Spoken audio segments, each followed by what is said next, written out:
I'm Father Bob Stokig, Rector of Guardian Angel Cathedral in Las Vegas, Nevada, coming to you with another one of our reflections. This for the 25th Sunday in Ordinary Time.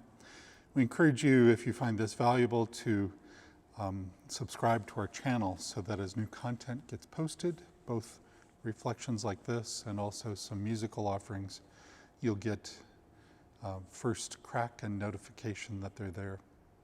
This weekend, our readings once again are challenging. The parable from Matthew's Gospel in chapter 20 talks about a landowner who hires people at various points during the day.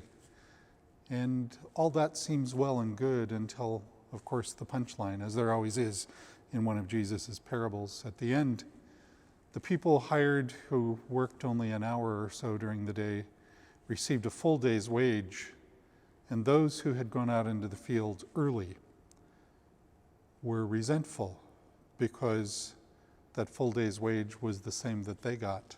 Yet the landowner tells them not to be envious, that he's generous. This parable strikes me much like the one in chapter 15 of Luke's Gospel, the famous prodigal son, where the younger son squanders his inheritance and returns home to great rejoicing, while the older son, who never left but did everything the father asked, gets resentful and won't come in for the rejoicing and the party. Human nature is like that. We have the capacity to keep score. And yet, the first reading from the prophet Isaiah this weekend reminds us how differently our judgments are from God's. Isaiah tells us to seek the Lord, but gives us the cautionary note, don't expect God to be like you. As the reading says, for my thoughts are not your thoughts, my ways are not your ways. So as we encounter this challenge, we're called to reflect on the deep gift that is God's grace.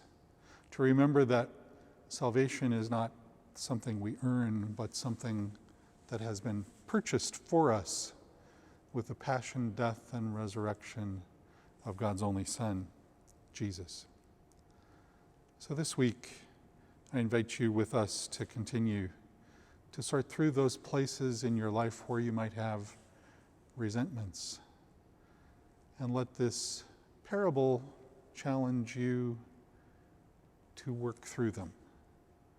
As we encounter God's mercy, we're called to share that same mercy with others for the life of the world. Until we can all gather again together here in the cathedral, we hope you're keeping well, and we ask you to pray for us as we continue to pray for all of you.